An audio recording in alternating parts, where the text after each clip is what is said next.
Um, Thank you.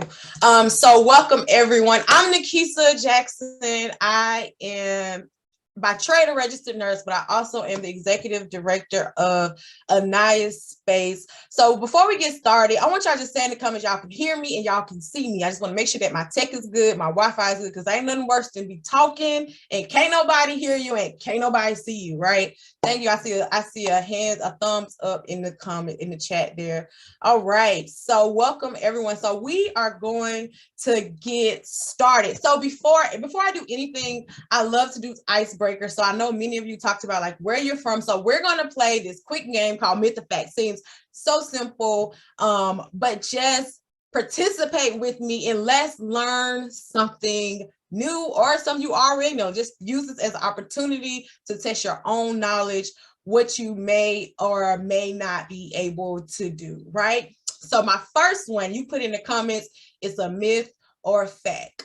So my first one is this: people that are not living with HIV can take a medication that can be prescribed for people living with HIV. So let me say it again. People that are not living with HIV can take a medication that people living with HIV can take.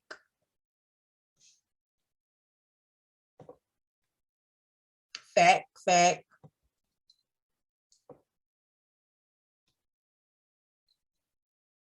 If you want to come on mute and say fact or myth, you can do that.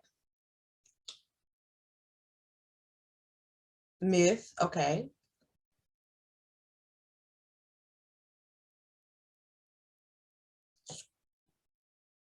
All right, so the truth is that's a fact. There's something called pre-exposure prophylaxis that people that are not diagnosed with HIV can take. It's not a full cocktail, as much HIV treatment is a full cocktail. Even if it's one pill, it's multiple medications in that one pill. You do still need to get tested because it is a combination of things, but it can prevent you from getting an HIV diagnosis. So that is a fact. It's actually been around for a while, to be honest, but many people do not talk about it, or they think they don't qualify, or they think like this is not something that I can do. So the next one I have is there is a cure for HIV.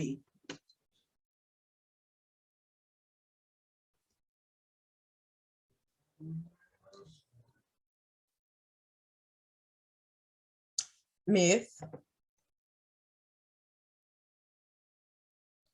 Myth. Okay. Myth. All right. So while there is good treatment and people can get to something called undetectable, where they cannot transmit HIV through sex, there is not a cure yet. There have been some special cases though, which I probably should have used this one, but I'll share it. There just recently came out a case where someone was cured from HIV. Then there was a guy from Germany a few years back. He got a bone marrow transplant and they've been unable to detect HIV in his bloodstream anymore. So what that means, I believe we're getting very close, but we're not there yet. So there is not a cure for HIV. So I hear like an echo. So if you can, you just check if you're not on mute, can you just check and mute yourself, because I can't mute anybody. So definitely that is a myth. So there isn't a cure. I'm gonna do one more and then we're gonna get into our first portion for tonight. So the last one is HIV can only be transmitted through breast milk, blood, and vaginal secretions and semen. Breast milk, blood, vaginal secretions, and semen.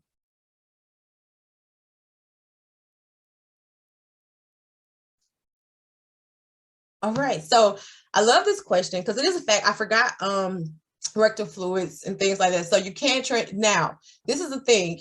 While they do find HIV in saliva, it's not transmitted via kissing, sweats, and it's not in all body, it's not transmitted through all bodily fluids. I know that, and the reason why this is so important, because people still believe things like you can get it from toilet seats, you can get it from sharing utensils.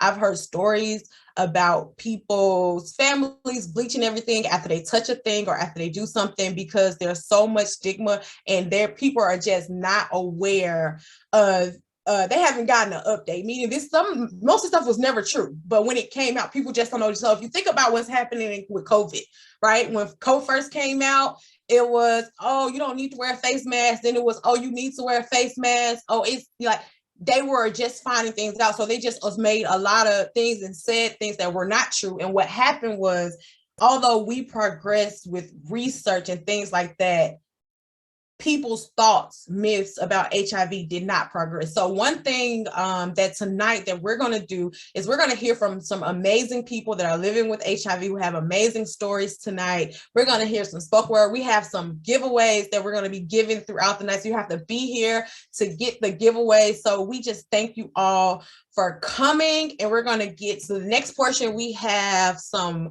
spoken word by Miss Crystal Davis, who is a board member here. I'll let her introduce herself if she wants to say more. And then she's shaking her head no. But yeah, and I don't know if Aisha, if you're able to pin her video, you can, but if not, go ahead, Crystal. Hello, everyone, and welcome to this magnificent night. I am so excited to join in with Nikisa and be a part of the Aniyah Space brand and the board member and all of those good things and what we're going to do in the year 2022. I am just going to do a short little skit, if you will, a little short little poem, and then we'll move right on along. But just wanted to encourage you all. It is called Freedom From. I am not defined by my diagnosis, my past, my faults, not even my present. I am destined for greatness. I am called. I am I am called.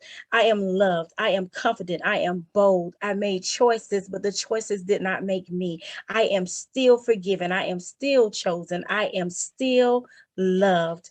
I am free from all of the stigma, all of the voices that are inside of me. I am free to live a long life full of joy, love, and happiness. I am free to be me. I am free from all stigma. I am destined to be purposed and created to be a gift. And I am the gift of love, living inside and outside of the walls of my diagnosis, my past, my present. I am just freedom, because freedom is me. That's all. Snap, snap, snap, snap. That's so good. Thank you so much, Crystal, for just opening us up with your spoken word. So thank you so much. So I am going to tell you what Aniyah Space is and do our mission and vision. So we're going to do that. So that's what we're going to do. So what is Aniyah Space? Aniyah Space is a 501c3 certified organization, and we are located here in Atlanta, Georgia.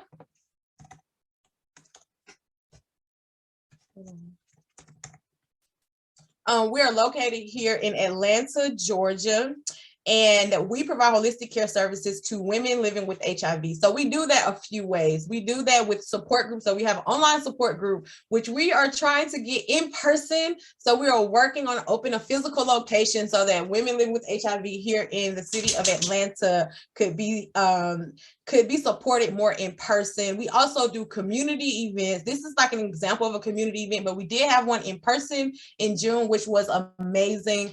We had a paint party. We had a lot of good conversations around HIV. And then we also had an exclusive event only for women living with HIV. And we do both for a reason. Number one, we do it where we include everyone because we want to break stigma. We want to be able to do that, but we also want to make sure we have a safe space for women living with HIV. So when we do these private events just for women living with HIV, we only announce them to those that we are connected to because we want to protect their privacy, their confidentiality, and we just want to make sure that we do So that's some of the things we do. We also have this thing, we do this self-care initiative where we send support boxes out to women living with HIV. Last year we did it during the pandemic. It focused on mental health. Next year we're going to be focused on rest and relaxation. So we do this not just for the women that we serve, but we also, if other organizations want to sign up to get some for the women they serve, we do that too. Because for us here, it's about all women. Our vision is that all women living with HIV will have access to the services that they need, because what we know is 1 in 4 people living with HIV do suffer from a mental illness. So we need that uplifting. We need the social support. We need the mental health support. And this was born out of my own personal testimony. I was diagnosed with HIV when I was 19 years old. I didn't have support. I didn't have the safe space. I didn't know anything about HIV. Actually, I didn't even think it could happen to me, because every person that I saw when they got that diagnosis, they had already, in my mind, lived their life. They were older, and I didn't feel like I was at risk, even though I got tested. And that's the thing. And here in Georgia, the sexual education, it was like, oh, get tested. But nobody really talks about if your test is positive. And if you hear this noise, listen, I come as a like a triplet. I got a husband and a dog, and I come with the dog. The dog comes with me. You can't see her because I got this background on. So you hear all this moving, is because my dog named Star is my shadow, and she don't like know how to be in another room. So she comes in, and even if I close the door, she's breaking in. So I just want you to know, if you hear her in the back, don't worry. It's not a ghost, nothing crazy going on. It's my dog who just will not let me live. I told her today that I'm going to get a restraining order. She still follows me. So what can we do? So I just want to make sure I share that with you. If you've ever been on anything with me, you know this dog is coming. So that's a little bit about what we do. And we are taking we are still taking donations. We'll talk about that later. We're going to spotlight some donors later, but I want to get into our first segment, which is our panel discussion titled Women and HIV. So we have 3 panelists today. So I am going to start and ask them to just say, I want you to just say who you are.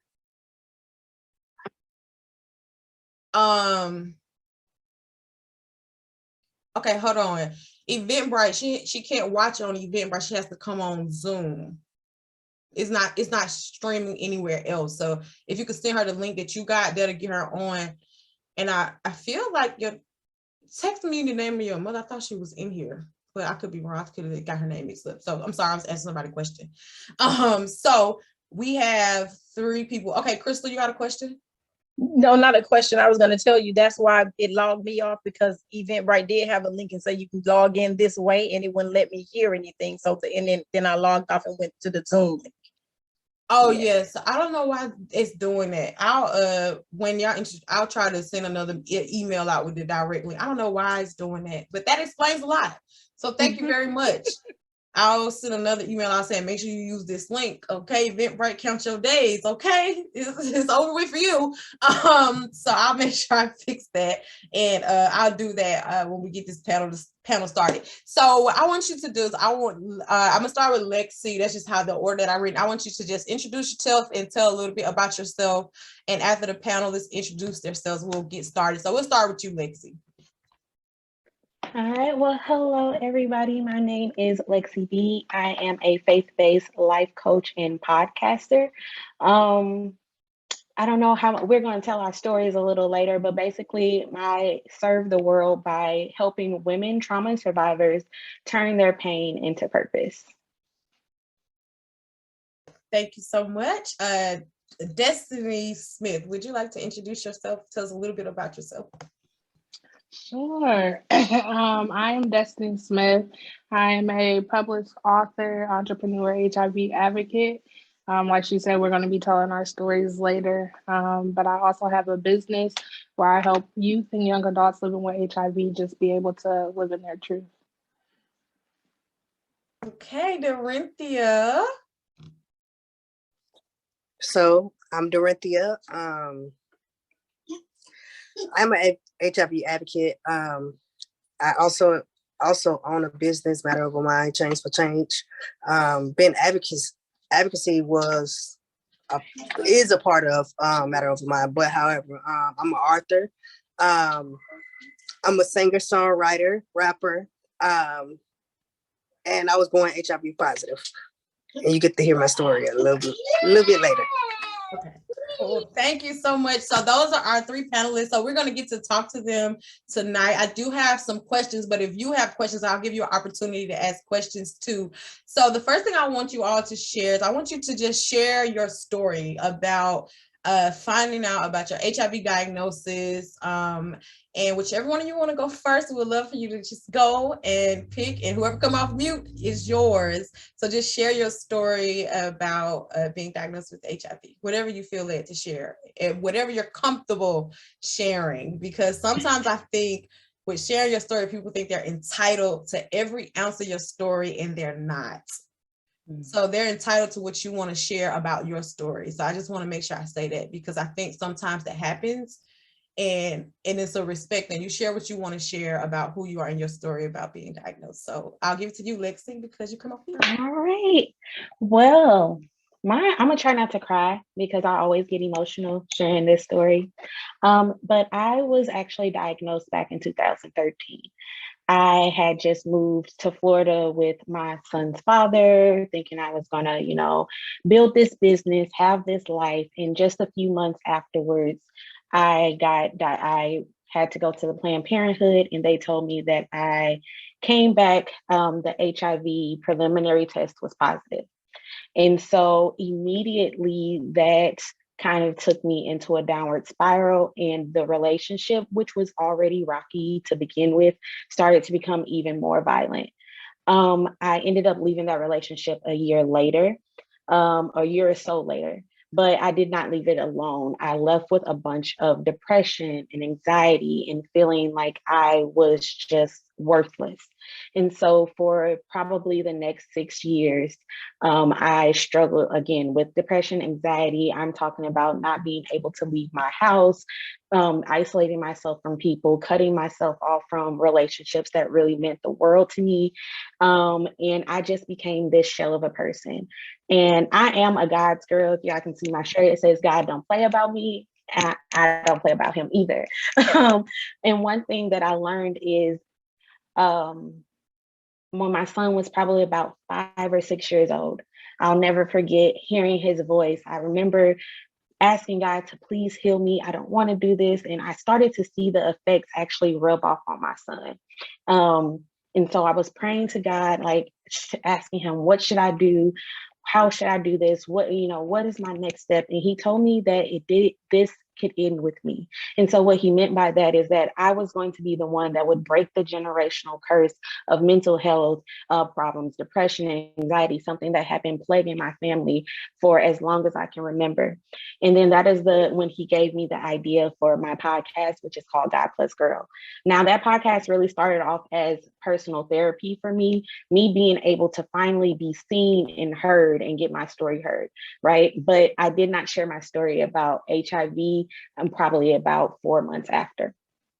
And so when I did, I noticed that there was an influx of people who would gravitate towards me because of my transparency, because of my authenticity, and because they could see themselves in me. Not even if they did not have HIV or any kind of, disease, they could still relate to me because I was able to speak my truth and live, share my trauma and let everyone know that they're not alone.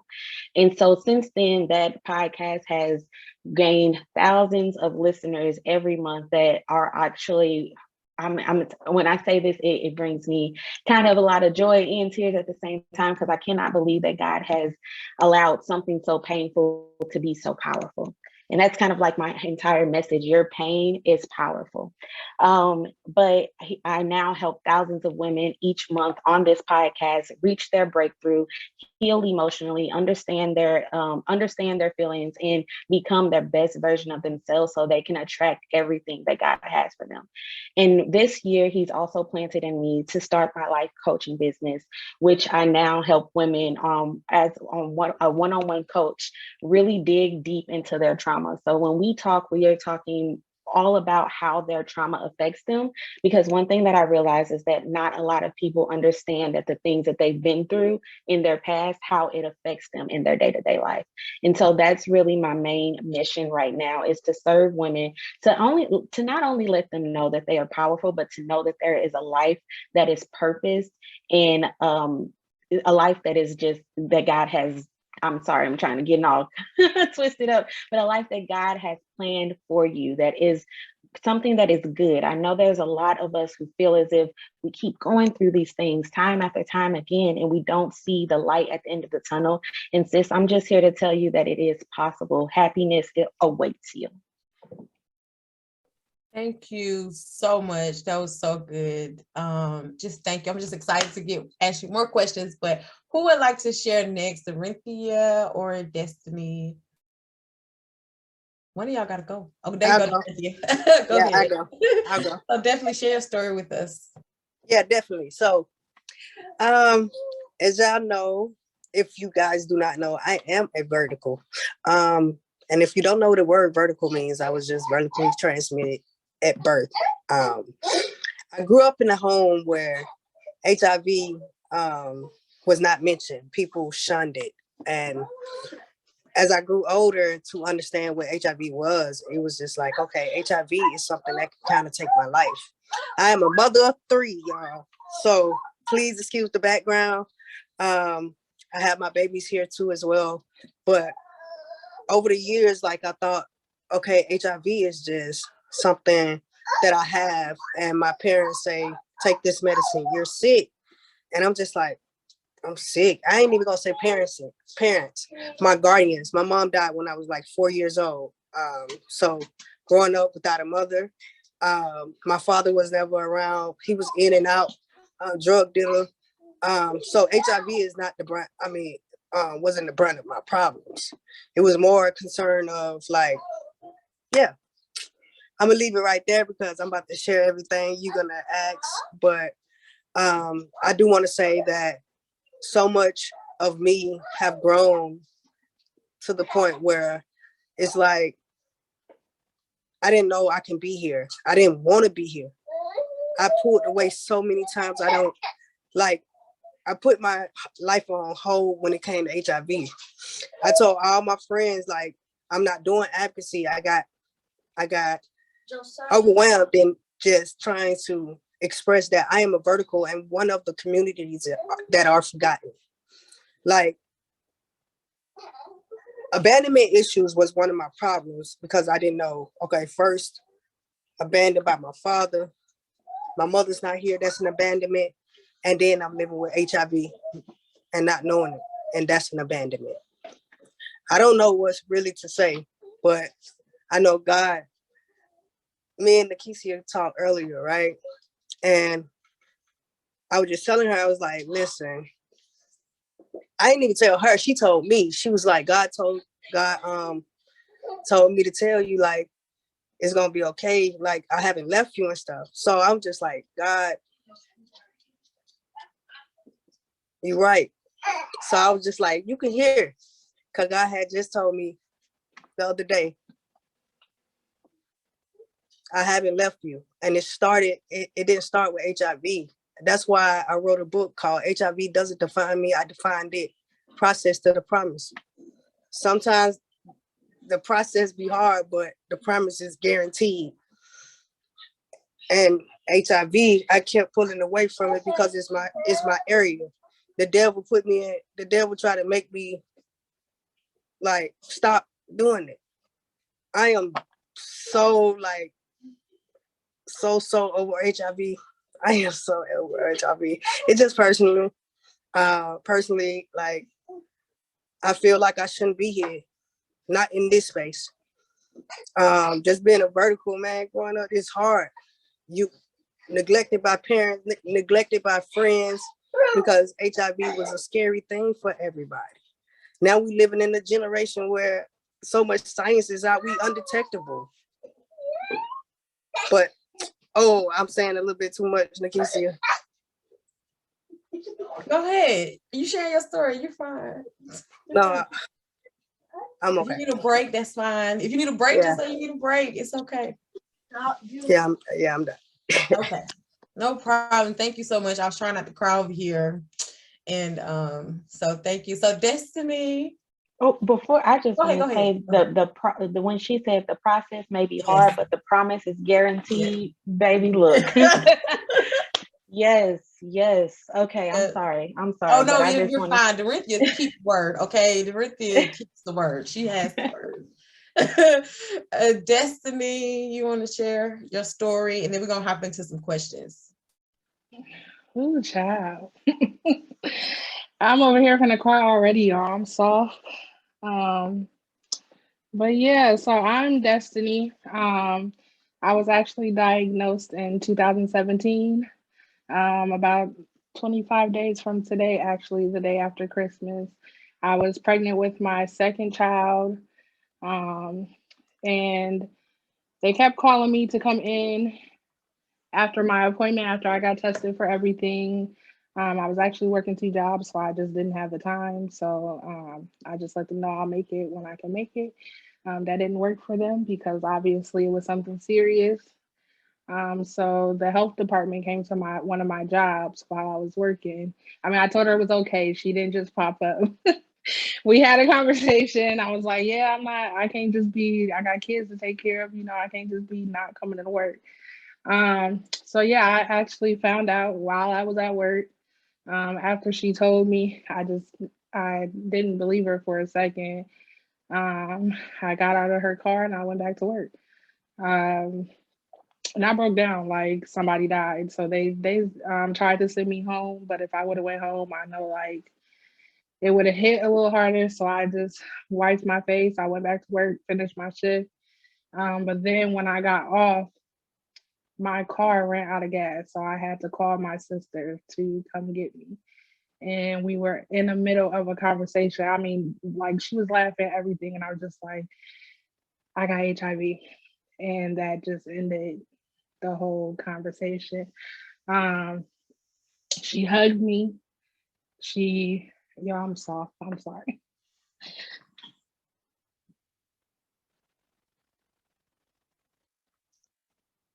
It's okay, sis. We're hugging you right now. It's okay. Yes. Just know you are not alone in any of this.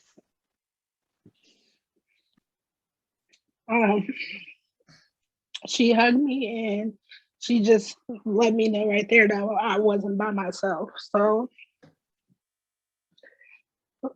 from the start, I wasn't by myself, but my whole support system didn't have HIV. So I was still by myself because I can talk to them, but it's not the same thing. I definitely fell into a depression. So I was living with one of my family members at the time. So she really helped take care of my son. So I really didn't have to do too much. I was working both my jobs, but other than that, I didn't come out the house. I didn't talk to people until I would say maybe a month and a half after I found out.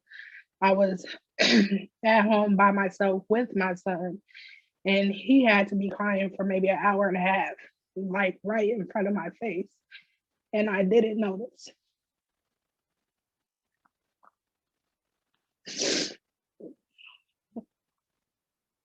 These stories, boy. And I didn't notice that he was crying. He was hungry.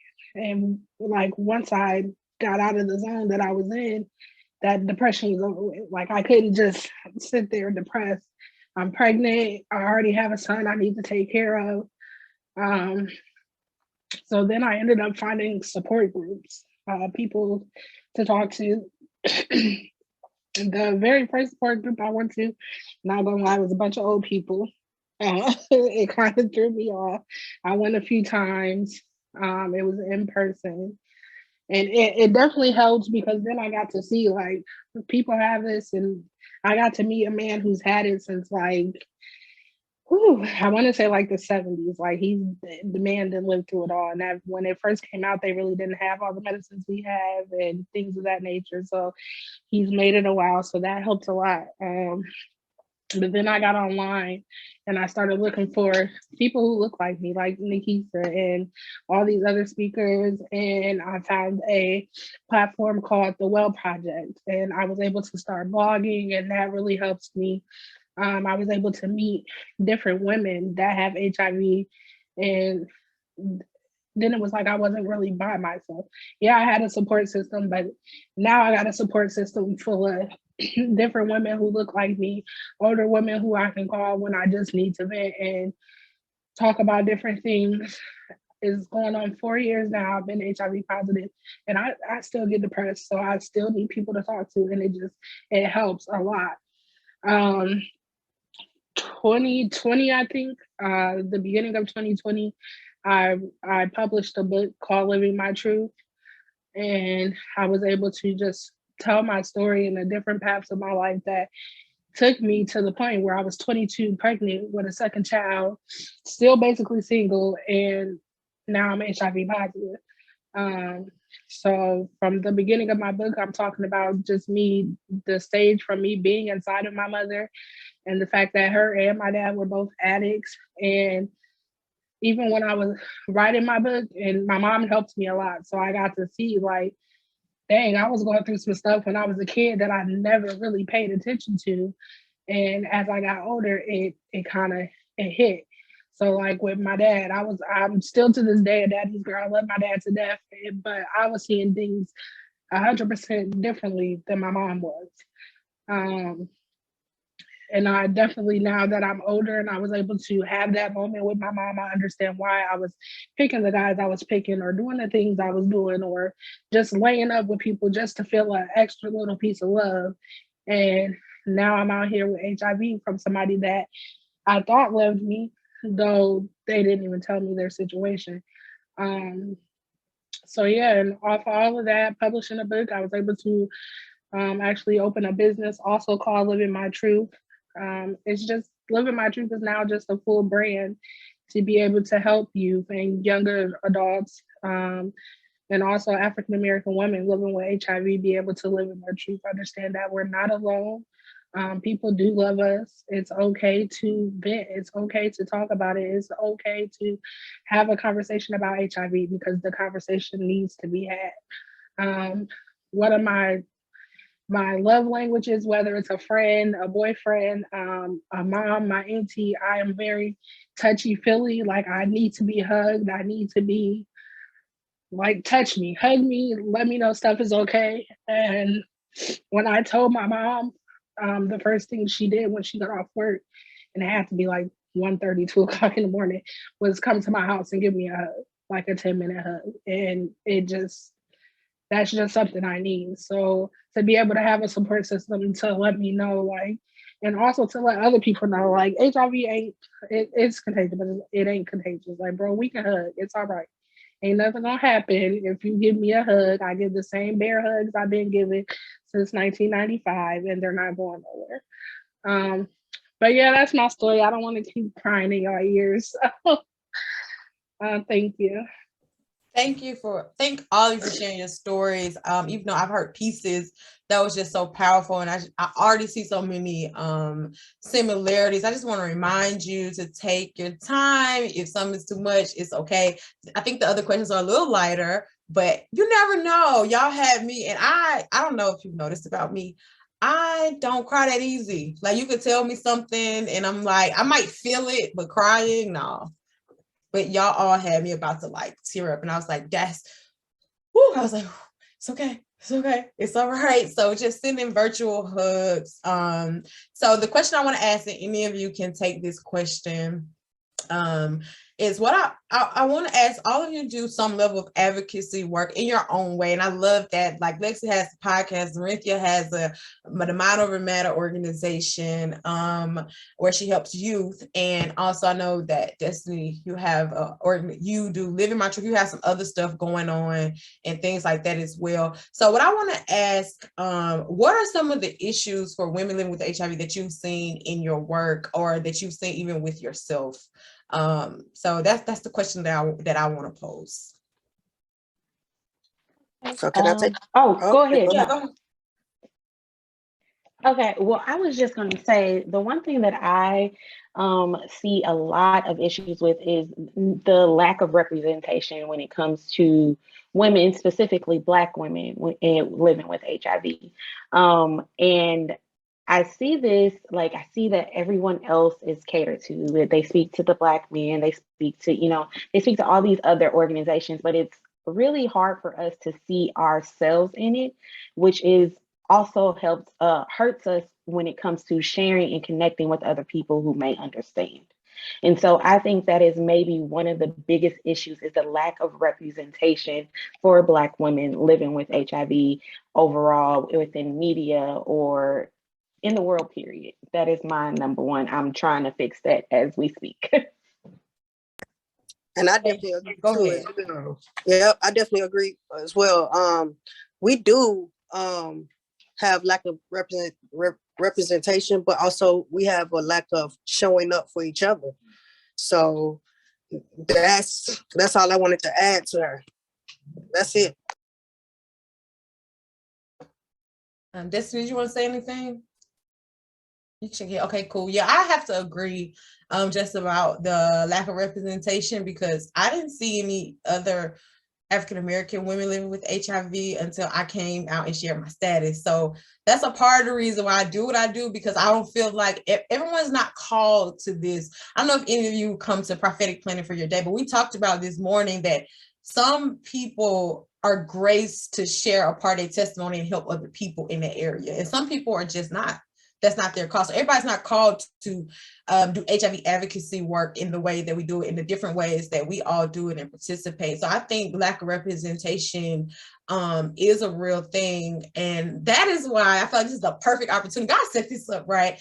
That's why Aniyah Space is going to do an anthology for women living with HIV that is not going to be your ordinary anthology. It's not going to be one of those books we throw together and then sit it up on the shelf. No, we're going to help fix this representation problem. And then for those who are open and do not mind sharing their story publicly, it's going to be a whole PR campaign where we're going to actually go out and do different things. And we have support from one of our sponsors, Beyond the Book Media, who is going to publish the book for us and really get the PR done and stuff like that. And that's one of my biggest goals as we enter 2022, because I have to agree. I didn't even know this what y'all were going to say. I didn't know what you all would say, but I have to agree that is something that's very important, because there is a lack of representation, and sometimes that helps people stay isolated. And I remember I went to this community event a few years ago, and the guy who was leading, he was from a drug company. He said two things that are killing people living with HIV, and one of those was isolation. And when he said real, that stuck with me, because I remember the years of isolation that I put myself in. And I always talk about, when we talk about stigma, I always say, you can never stigmatize me more than I've already done it to myself. Yes. Amen. We are the biggest stigma. So I think that's a good leeway into what is one of the biggest obstacles that you personally had to overcome with your diagnosis, or just in life. Like sometimes it's not the diagnosis, sometimes it's other things. I'll answer this one. I think one of my biggest obstacles, I'm still haven't like fully overcome it, is like you guys were just talking about, the isolation and depression. So it gets bad, like super bad sometimes, where I'm just not talking to anybody. I literally look at my phone ring and just go about my day. Like I can sit in the house all day and not talk to anybody. Like my mom, she'll just freak out and pop up. But other people, it's like I just need a minute. And sometimes I can't even tell you how long the minute is for or what it's for, but I just need a minute. So that obstacle is one thing to this day I'm still working on. But I mean, hopefully sooner or later the overcome will be victorious.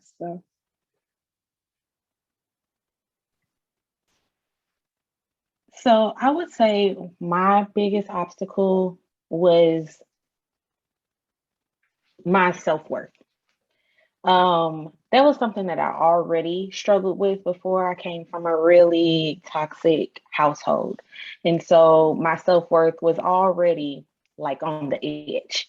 And so when I got that positive diagnosis, it was like a slap in the face. It was like all of my fears coming true. Now, no one would ever love me. No one would ever want to be around me. No one would, I wouldn't have friends. And I also went through a period of isolation. I moved from St. Louis, Missouri, all the way to Orlando, Florida. So I wasn't around anyone. I didn't have any friends. All I had was my son and this guy. And so I would say that isolation, but most of all, it is that self-worth, having to build myself up, being able to look in the mirror and love what I see again. That was a huge struggle for me. Now, I'm not gonna lie, there are still my days where I wake up and I'm not happy, right? But I'm able to overcome that after years of self-healing and going to therapy. I'm able to look at myself and see the worth. I'm able to look at myself and see that I have purpose. And so I would say that self-worth would have been the hugest obstacle for me.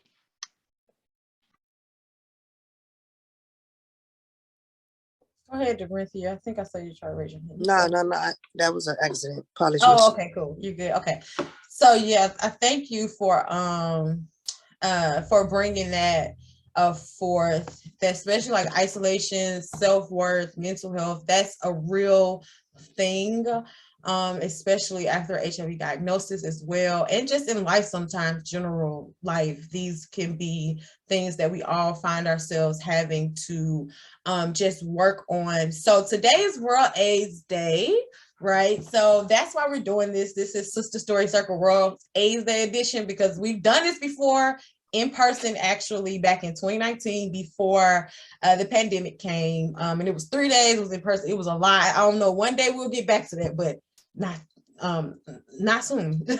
It was a lot, but we shared a lot of stories. So what I want to know with this World AIDS Day, so why is World AIDS Day important to you? So whoever wants to go. I can go for this one. Go ahead. So World AIDS Day, what it means for me is that now the world, over the years, HIV and AIDS been shined so much. World AIDS Day means, dang, we're finally recognizing that we're living in the epidemics and acknowledging that we are here. And so it makes people acknowledge that to go get tested. And all of us advocacies are coming together, like, and sharing our stories and letting them know, like, go get tested. And that's where people like us won't be like, dang, why we can't stop it. So this is a day for the people that are negative and positive to bring awareness to it. So yeah, that's me. I would definitely say like you said, awareness. That is the thing that I get most excited about, because when there is more awareness, there will be less stigma.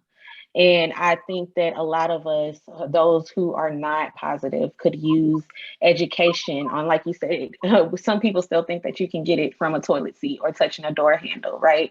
And so I think the more that we bring this issue to the forefront for the world to see, the more that they'll be educated, and the less likely they would be stigmatized, the less likely they would be scared to even go and get tested. Because I know that's something that holds a lot of people back. They're scared to even get a positive diagnosis.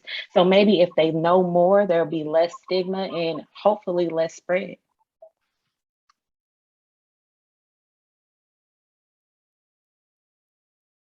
As a reminder, as you come in, if you're not speaking, can you please mute? This is a couple people off mute, and it's like causing an echo a little bit. So can you just check your mics and mute for us? Thank you, so that we can hear the panelists clear. when they speak. Thank you so much. I just want to remind you, if you're just joining, welcome. This is Sister Story Circle World AIDS Day event, and we're just in the thick of our panel discussion with Dorinthia, Lexi, and Destiny. So we just asked, what does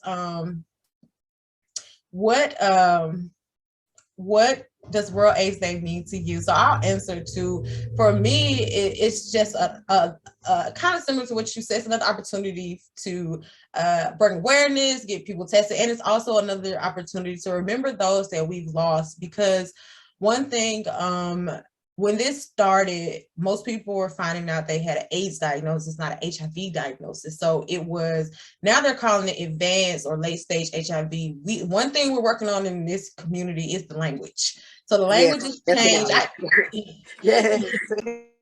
Yes, definitely. And I have to even check myself, because one thing that we don't talk about, something that I like to share, is that when I got an HIV diagnosis, I didn't know about HIV. So I had to learn a lot. So even as advocates, we have to learn and begin to change our language, because how it used to be said is that's changed. So people first language is real. Like even quick lesson, when people say, oh, they got AIDS, you're probably incorrect. You're probably incorrect. They're not the same thing. Dorinthia, you want to say something to that? No, I just thought that was funny. You're right. They're not the same thing. It's two different things. And everybody doesn't have an AIDS diagnosis. Some people do. And if they want to tell you, that's their business. But we say it, and then people like catch AIDS. What is catching AIDS? It's transmitted.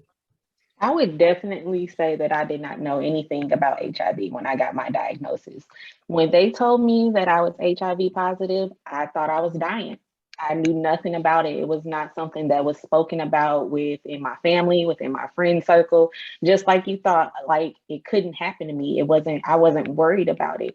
And so I did a lot, probably too much research when I first got my positive diagnosis, because I kind of scared myself with all the things that, say, for instance, one thing that I read that sticks in my mind is that if I chew up my food and give it to my son, then I was possibly putting him at risk. That scared the heck out of me, because before that, that's exactly what I was doing. He was under 1 year old and I was chewing my food and giving it to him. So that education, I see Crystal asked, do I think that or do we think that there's enough education? I honestly do not.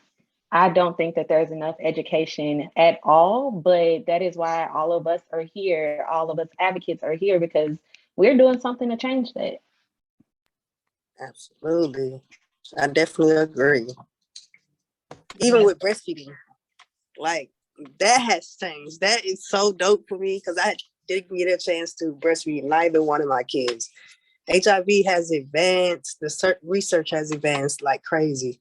So I like just being in this space and doing it for you guys, like for the ones that don't know. And what I did want to say to you guys, Lakeisha and what's her name? Crystal? Is it Crystal? No, Lexi. So I did want to say, like, people like you and Lakeisha, that has been transmitted through sexual contact. I want to say that's why it's very important for you guys to raise up a standard and say, like, we got it from here because of our circle wasn't speaking about it. You know what I'm saying? And so we want to give it to you guys, because I know y'all not speaking about it either. So I really admire that on you guys' end. Thank you so much. So we have a couple more questions for you all before we're going to do a giveaway. So we got some giveaways coming and some more things coming. But I feel like we kind of led into this question we talked about the importance of getting tested and awareness. So I remember about 2 years ago, I posted on my Facebook why people don't get tested for HIV. It led to me making a whole guide on why you need to get tested, because I got a lot of answers. So what I want to ask is, how could you encourage someone to go and get tested for HIV? For me, I would say simply by sharing my story. There is so much power in sharing your story. And what I realize is that a lot of women like me, they don't think that it can happen to them because they're in a monogamous relationship, right? And they aren't stepping out and they're doing everything that they think that they're supposed to be doing. And I would say that me sharing my story has helped women see that, oh, just because I'm faithful does not necessarily mean that he is. And if he isn't, then he's putting me at risk for all of these. So maybe I should invest in my own health. So I think that is one of the major keys, is being able to authentically and transparently share your story in hopes to help someone else not go through what you've been through. I agree with Lexi because I think when I went public with my story, I had hundreds of inboxes of people saying they were going to go get checked the next day or they were going to go get checked that day. I had a full-blown conversation with a woman that was maybe 40, 42, she said. Don't know who she is, never spoken to her. We weren't even friends on Facebook. She just happened to see my story being shared. And she inboxed me and let me know she was on her way to go get checked. And that was the first time in 5 years since she's been checked. So just being able to hold the conversation with people about it, or even if it's you may be talking to a certain person and somebody else just happened to hear, like just sharing and talking about your own story and what you went through to get to that point, it helps a lot.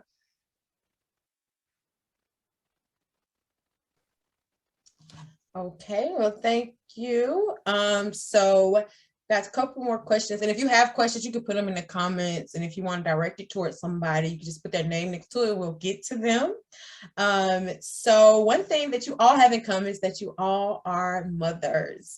And I told you all this, I didn't even realize, like when I selected you all to speak, you know, if you know me, I'm just Holy Spirit led. I'm like, God said these people. So I'm picking these people and that's who come in, and hopefully they all are in agreement and stuff and it will get here. I didn't realize that all three of you are mothers. And I feel like that's something very important to highlight, because one thing I do know, I was speaking of the Well Project, I was reading some facts, and one of the facts that they shared that a lot of people find out during pregnancy that they're living with HIV. I'm not sure. I know that's not Dorinthia's story. I know that is your story, Destiny. I'm not sure if that's your story, Lexi. So I don't want to assume that. But I want you all to share any advice around living with HIV and motherhood. Anything that you just feel led to share, anything that you want to say, anything that you want to give to people who are preparing to have children, or anything that you just feel led to share. So I'll open the floor up for you all to share. Can I start first? Yes, ma'am. Okay. I love my babies. Just one thing encouraging. I had a client today and she was kind of scared. Just know that if you take care of you, your kids will become, they won't become positive. So I was just telling her my little story. Just saying, like, when I was 16 years old, I had a stroke and that one near like to die. My T-cell count was 2. And the only reason I wanted to share this real quick, I want to share, right, I want to share this real quick, is that being a young mother, I was just like, I didn't know what I was doing. So medicine wasn't on my mind at all. Like, I felt like I was invincible and I wasn't. Take care of you. If you become a mother, take care of you first while the baby is in the womb. You won't pass HIV to your baby. But what I do want to say is that I got an older boy. He's 12 years old. I got a 9-year-old and a 6-year-old. Come here, dude. If y'all don't mind, this is my oldest. Go ahead. We can't come see in. your background. Come in. You gotta come in. Okay. Oh, we see him. This is my oldest. My babies are here with me. So, but however, as a mother, there was certain challenges that I had. Like, dang, I got to take this medicine for this baby. You know what I'm saying? For this baby, even when you don't want to do it, I had to do it for these 3. But however, what I want to say is that don't be scared. Don't be scared. You're going to be great. I got you. I wasn't, I found out when my son was probably 6 or 7 months. And so the biggest part for me was my mental health. So when I got my diagnosis, I remember crying, and I remember going home. And the guy at the time came in. We had moved down there for for him to go to school. And so he told me that, he didn't really want me to cry, or worry about it too much, because then he would have to drop out of school and take care of me. And so that's exactly what I did.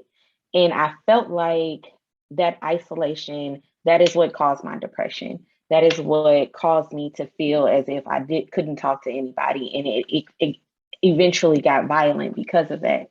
But as far as being a mother, like she said, it's all about knowing that there's nothing to fear. We are coming up on so many more scientific, or what do you call them, revelations, where we're noticing that a lot of the things that we have been taught as far as what could possibly harm our children isn't even a possibility anymore from how far we've advanced. So I would just say that trust your gut, trust yourself, but also know that you are in God's hands and your babies will be okay no matter what.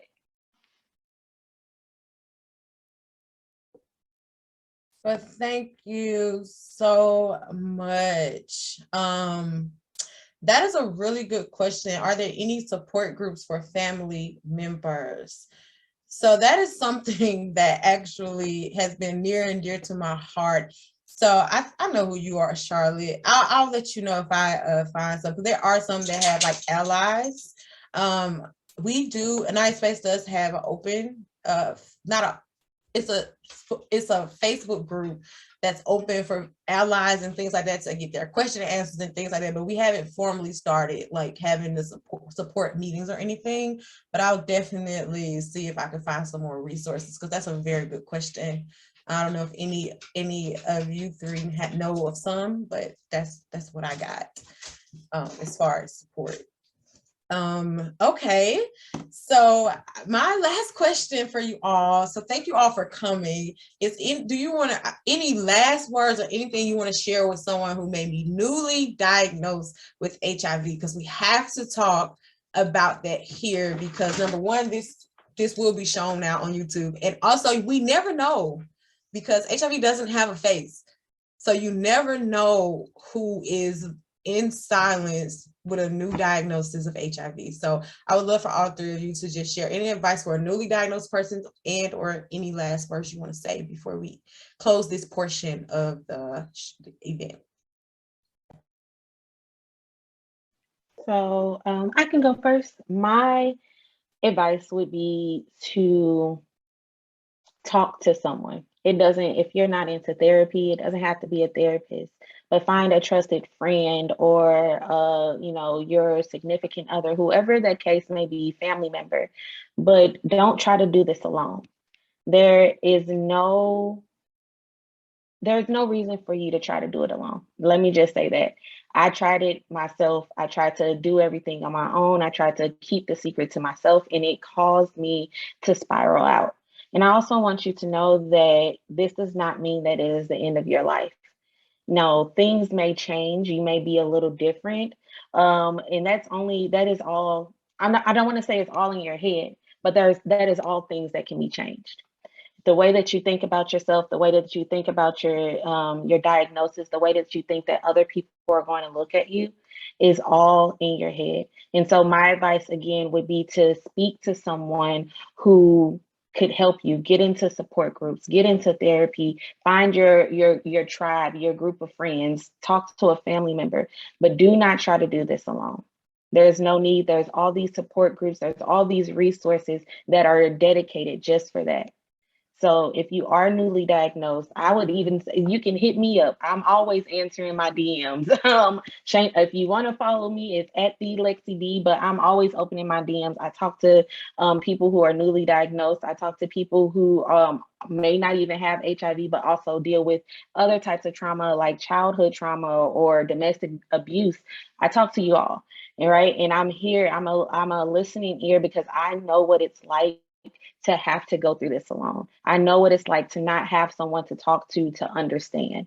And so I am that person. I will be your listening ear, your shoulder to cry on, and whatever else you need. But don't try to do it alone, because there are people out here, like all three of us that are on this stage speaking right now, all of us, we know how important it is to have somebody by your side. So don't do it alone. You don't have to.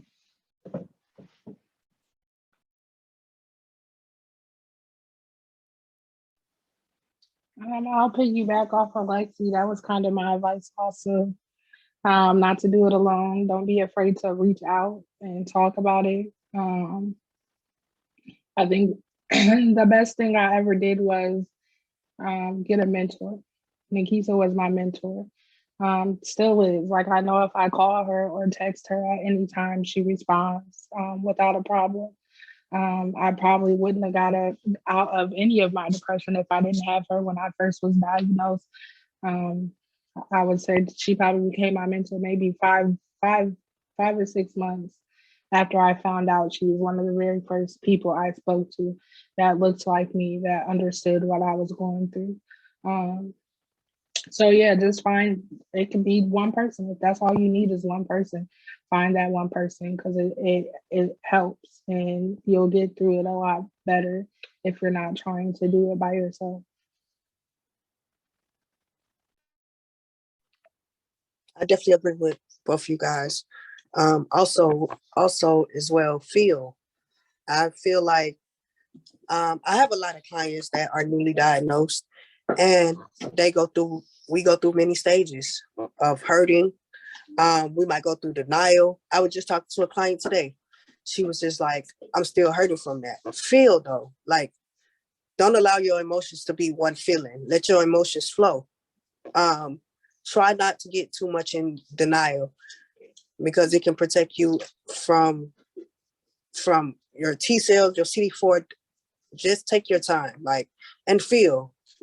I just took my time this weekend and felt. I allowed myself to feel like, okay, yeah, I have this. I have to pick up this bottle. Yeah, I got to stay humble for these kids. I got to be in a space where I can be here for them.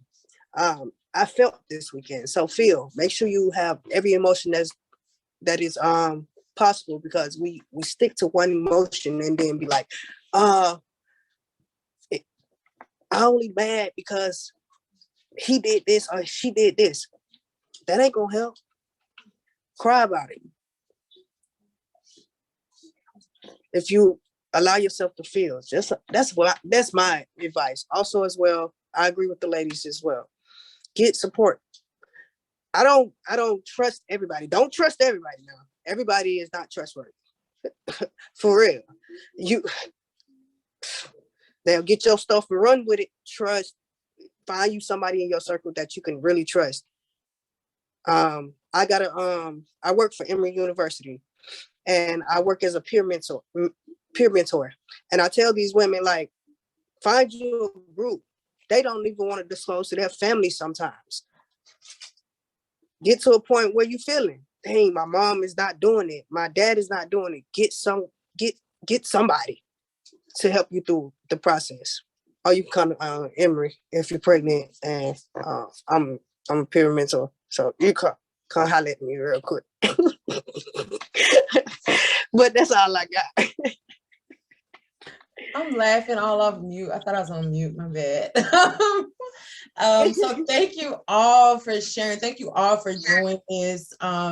If anybody has a question for them, you can ask in the comments, and we'll see. But I want to do two things. So listen, you all, this is the grand finale for our Black Friday weekend donation-a-thon. So we have been doing a donation-a-thon all weekend, and I want to just shout out a few of our donors that contributed or pledged to give $1,000. And I also want you to know that that opportunity is still available to you. So Aisha, if you could put it in the comments, if you want to donate, it could be any amount, $25, $30, $40, $50, $100, $1,000, whatever you like. We have many ways you can give. You can also become a monthly donor. And what that does, it helps us get our anthology out. So you've heard these amazing stories, right? And actually, I know for a fact, 2 of them want to be a part of the anthology, right? And your funds allow that to happen because it does cost to put something out like this,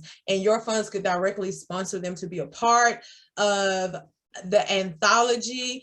Also, it helps us open a building, so every dollar counts, and it also helps us. We're going to have a gala in May 2022. We're going to be launching pre-selling tickets at a discounted rate so you can come. All that is fundraising because we want to do something that we have not done. We've been talking about it since we opened. We want to do a retreat for women living with HIV, and we want it to be free to them because we know this stuff costs.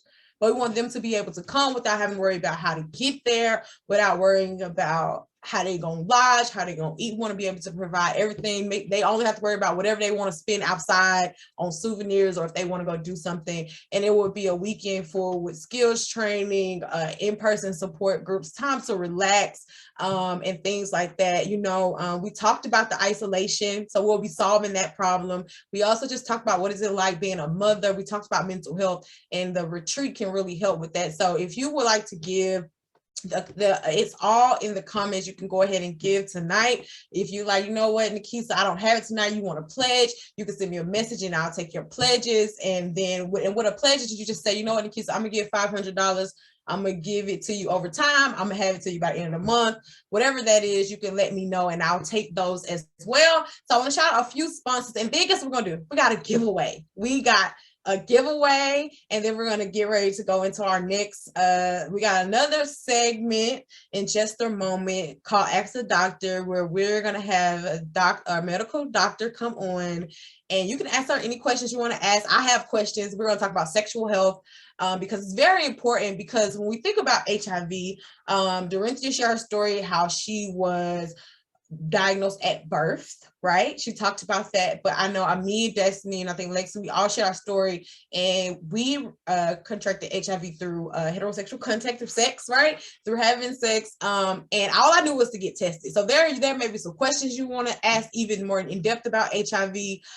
So she is the person to ask. So she'll be with us in a moment, but let me shout out some of these. So the first donor I want to shout out is Beyond the Book Media. They are a publishing company, and also I want to shout out the C. Martin family. They together combined with Beyond the Book Media have agreed to give $1,500 through this Black Friday weekend. So I just want to acknowledge them. Beyond the Book Media has a Workbook Masterclass. I think we're actually going to give away a seat, but if you know you have a book and you want to do a Workbook Masterclass, it's on December 6th and 7th. So it is available for purchase. I'll drop that link at the end after we give it away. But if you know you got a book and it's time for you to do a workbook, you want to definitely hop on this. So I want to make sure I mention that, you know, Beyond Book Media, I work for them. They're going to be the publisher for our book, for our anthology project as well. So I want to make sure I shout that out. So if you know you got a workbook to put out, join her for the masterclass on Monday and Tuesday. So I definitely want to shout them out. Also, Enlightenment Family Care, although she's not here tonight, but y'all know I do ministry. So my spiritual mother runs, she does like sitters inside the hospital. She runs a staffing agency in, I think she's located in Memphis, in Charlotte, and she's located in a few spaces.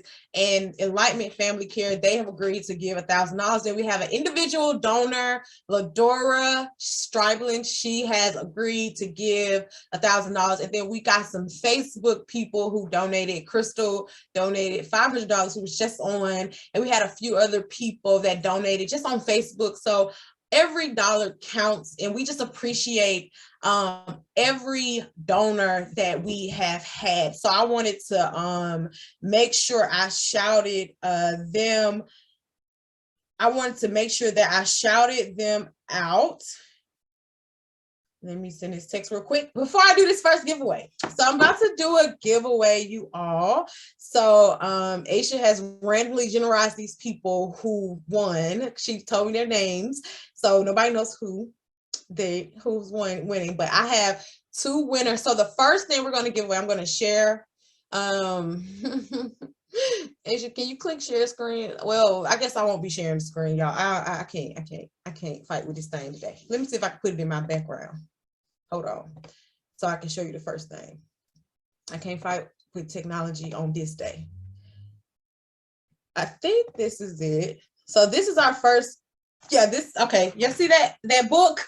Here's the Hope 30-day devotional, which the author is here. Jennifer Black wrote this book, and she sponsored a giveaway tonight. She is a grief concierge. So if you need help with planning, are they in the waiting room, Dorinthia? If not, can you send them the Zoom link? I resent the email out with the Zoom link. Okay, so we'll check the waiting room.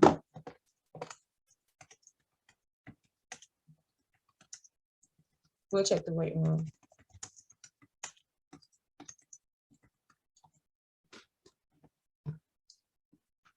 Okay, so that's what you'll get. This 30-day devotional is Here's the Hope.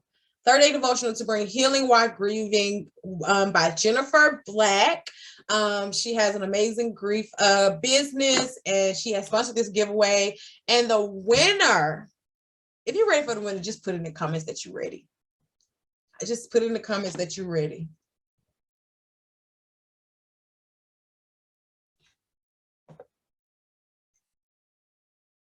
Ready. Okay, ready. So our first winner is Phyllis Rouse. That's our first winner of our giveaway. Okay, so we don't see anybody waiting, Dorinthia. So I'm not sure if they're on the right link. So that's our first winner.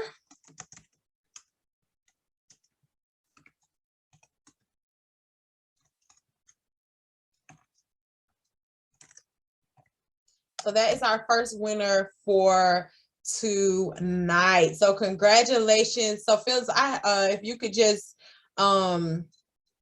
send us an email. I'm gonna drop our email right here. Send us an email and we'll get it over to Jennifer and she'll be in contact with you. And we'll keep record of what you won, but if you could just send us an email, say I won and this is what I won, and it'd be easier for us to this email address. Please do it, say by Monday, and then we'll make sure that you get that. So I just want to say congratulations to you. I believe this will definitely bless you. Okay, so I don't see our next person. So this is what we're gonna do. We're gonna do another giveaway. Let's do it. Let's do another giveaway, and then if I don't see her in a moment, I'm gonna skip in the program a little bit. Listen, I always got a plan. Don't ever worry, okay?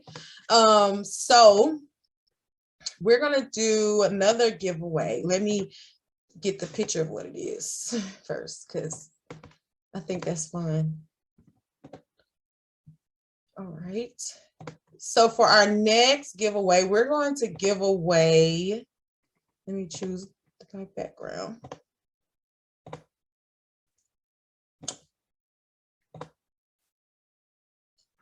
It's it. It's a shirt. Grieve, heal, thrive, repeat. Can you tell that my friends are grief coaches? Okay. So we're going to give away our second giveaway, and that is going to go to okay, thank you. That is going to go to, we're going to pick another person because I don't believe that she is here. And you have to be here to get it. So I think she dropped off. So you have to actually be here to get it. So we're going to give that to someone else. So if you could just drop me another name, we're going to give that to someone else.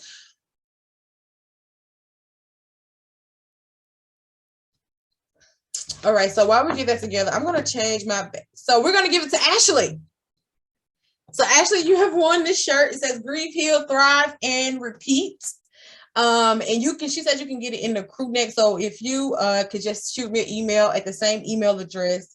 I actually have one of these shirts. They're very nice. I like them. But she said that you can give it in a t-shirt or a crew neck shirt. So your choice. And they're very nice. I know it's on a man, but she does have like a woman's fit on this shirt. So I'm not sure if there's some difficulty with our next guest, but guess what? I'm going to skip down. I'm going to do a monologue. So listen, you may or may not know this about me. So congratulations to the 2 winners. We do have one more giveaway at the end though. Actually, we got 2 more. But I think one, I'm going to give it away to anybody who registered. So I'm going to do that separately. But we do have a big giveaway, and then even the speakers are eligible. So we're going to pick somebody to get that at the end. But so if you don't know, let me tell y'all something about me. I do something called poetry. And I only do it on my podcast because I am extremely shy. And I feel I'm very sensitive about my writing, believe it or not. I don't mind writing books. I've written multiple books. Actually, I've only published 2 of them. But I'm real particular about my poetry. But I wrote this thing and I call it a monologue. So y'all got to bear with me. Bear with me as I do this for you all. And then we'll see if the doctor comes on, Dr. Richmond comes, and if she isn't able to make it, we'll do a follow-up Facebook Live or something. I'll get her on. I'm sure that something is happening if she it doesn't come on because yeah, so I just wanted to make sure I say that. Okay, so this is Untitled, as most of my stuff is. I'll give it a title soon, okay? So I'm going to start. Okay, it says, okay. Do you hear it? It's a loud sound going do. That's my heartbeat. Maybe it's just me. Maybe you can't hear how my heart is pounding through my chest. I know it's anxiety, maybe it's fear, but you may understand if you heard the news that I feared. I went to this health department trying to get free medication, which I really didn't get. Instead, they offered me a test, a whole panel checking for those 3 letters, STD. The one that you never think you will get. Although during sex, it slips your mind just a bit. Your thinking cap disappears when he starts whispering sweet nothings in your ear. A condom is the best way to go because you just never really know, but your mind is saying yes. And your body is saying, let's just get to the show. Your mind isn't thinking normal because maybe it's the trees or the fine wine you had, but in this moment, it can't happen to you. We both look well and seem fine. I'm sure we will be all right just this one time. Now you are sitting with a look of despair because some random man called and said, we need you to come back to the health department, where they didn't even give you what you came for. But now they're saying there's more information. What could it be? I thought we were done here. My fear says life is over. No need to run right over, but my heart, you still can't hear it. It's just it just has to know what this is all for. So the next day I wake up, I go with nervousness, anxiety, and all those things. And so I sit, I wait while I tap my foot on this cold tile floor. They finally call. I jump up with a smile, hoping that this may just be an overreaction. I walk in the cold room, I sit down, and the man in the 3-piece suit with the bald head joins me. He picks up a stack of papers where they've placed my whole life down to measly demographic, historical data, and results. Like it could ever encompass my full life. These papers don't include my activities in college, the family I have, or this boy I have a huge crush on who is just so fine. He's just my type, tall, hair, dark skin, and a nice smile. Oh, did I mention he a rebel? Just like I liked them. I was ready to move forward with him because this last one, he flipped on me. Like he was 26 and I'm 19 at this point. But remember, he told me all those sweet nothings. Now it's arguing about this and arguing about that. I knew long distance wouldn't work, but in this instance, I'm here with the bald man who has the papers in his hand. He starts to speak, telling me all what these stacks of paper had to say about me. the result and this result and that result. Then he went quiet. I mean, like real quiet. Your HIV results are positive. The room started spinning. He keeps talking, and all I can think is, this ain't supposed to happen to me. I'm tainted, life over, matter of fact, death. That's what I hear. This man, the bald one, is still talking. What more is there? Tears burning down my face. Can you hear it now? My heart. I'm talking. I gather myself and walk out in the middle of his monologue. I go to the car where my roommate is waiting to hear just what could they want to share. But before I could blare it all out, those tears shared most of the answer that I could spare. A hug is what she gave me while the man begged me to just come back. I decided that maybe this was all I could give. So I went home to now deal with all this man had to share. I couldn't believe that me, Nikisa Nikki, was now everything that she feared, HIV positive. So that's what I got. I just wrote this over the weekend, y'all.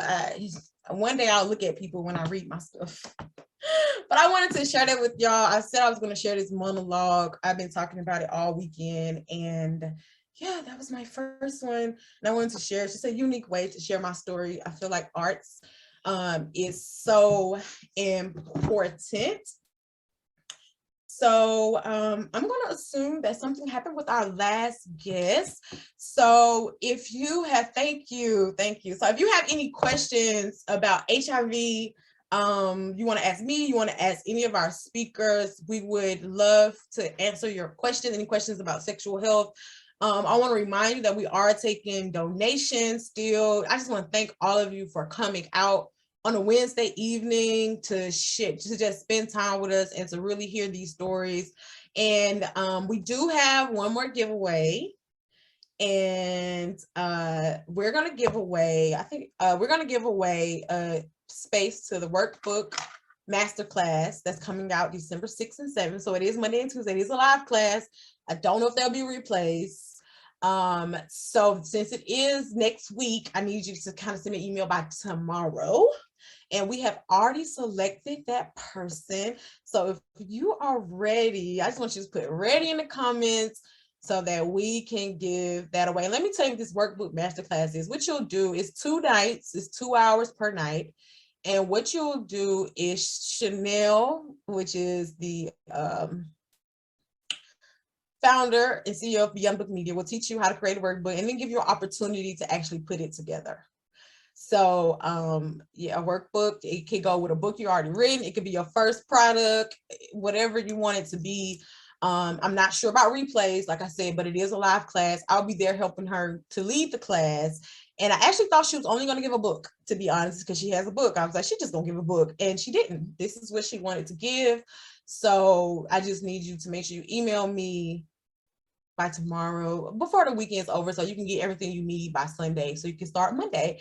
And the winner of that, it goes to Dolores.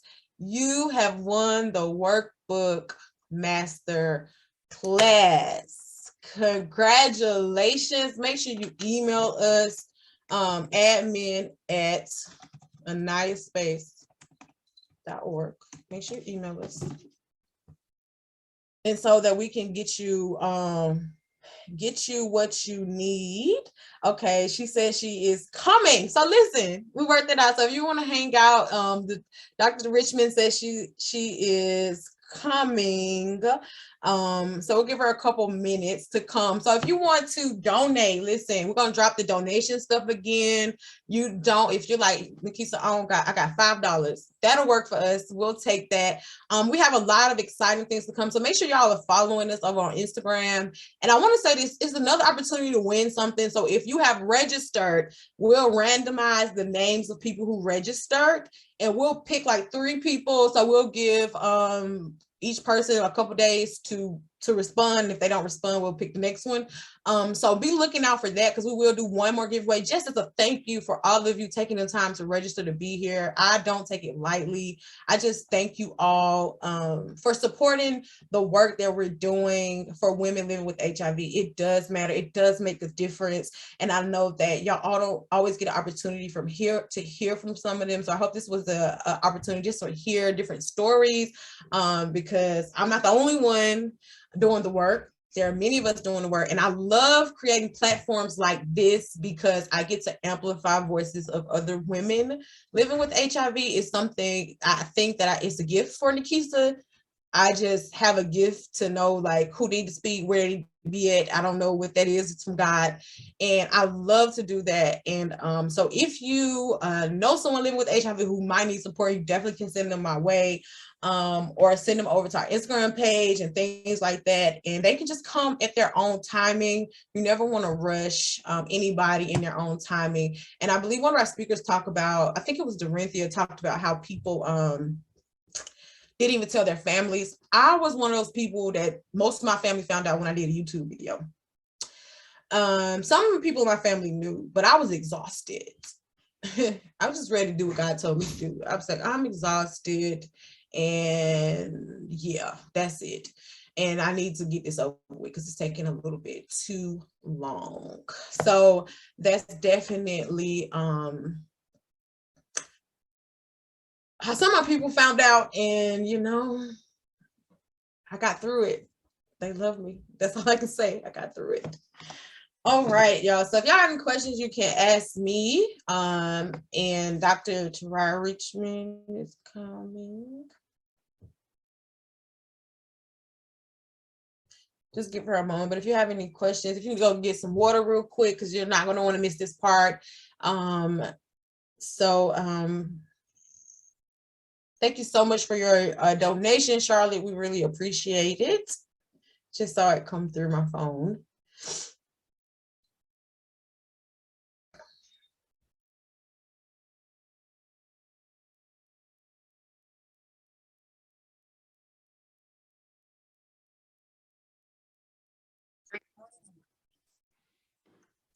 Hey, Dr. Richmond, are you ready? Hello, can y'all see me? Yes, I see.